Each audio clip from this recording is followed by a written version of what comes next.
welcome on this YouTube channel. So today we are going to continue with the tutorial number 10 of our training on C programming language. So the video of today will be very easy. So we are going to study how to use /n and how to use /c with that /c. Okay, so remember that everything is inside my document, so everything is available on the platform School for All.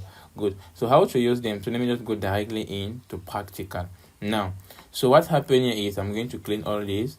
Generally, /n is what we call a new line character, meaning that the use of this new line character is just to move to the new line. As you are seeing, in fact, new line character, it simply means what?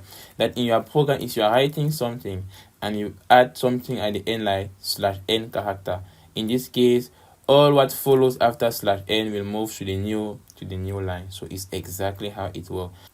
And /t is what we call the tabular character, or you just call that the tab character. So this /j is similar to what the tab key of your keyboard is doing. Good. Meaning generally it's just used to leave space to the right of your text. So I'm just explaining using simple words. Meaning what? If I'm having a text like polar, like this, you see. Good.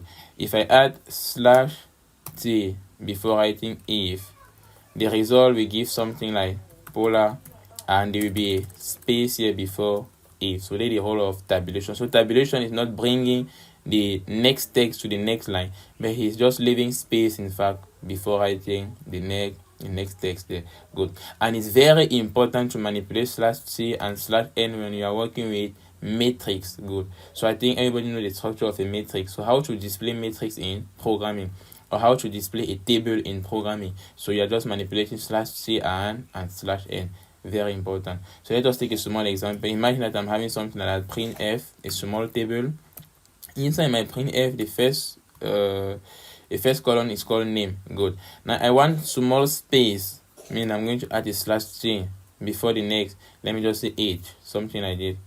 Good. So you are seeing that this will not appear being joined. So normally if I put semicolon control S, let me just execute this first one first. You'll be seeing that you have something like name, the space before age. Exactly that. Now, after this, the next thing is all what follows after name age must be on the next line. That is why I'm adding a /n after age. Good. Control S. So that anything that I will be writing under here should appear on the next line. Good. Let us say I display something like name, polar. Now I put again /c age, let me just say 22. Good. Control S. If I execute this code, what's happened is, because of that first /n, we move to the next line, and under the next line after polar, remember that there was a /c. That is why there's a space before 22. So generally we are using this /n and /c to manipulate things like that. So in the next video we are going to see how to manipulate decimal number in C programming. Very important. So if you enjoyed the video, make sure you leave a positive comment and don't forget to like the video. Thanks.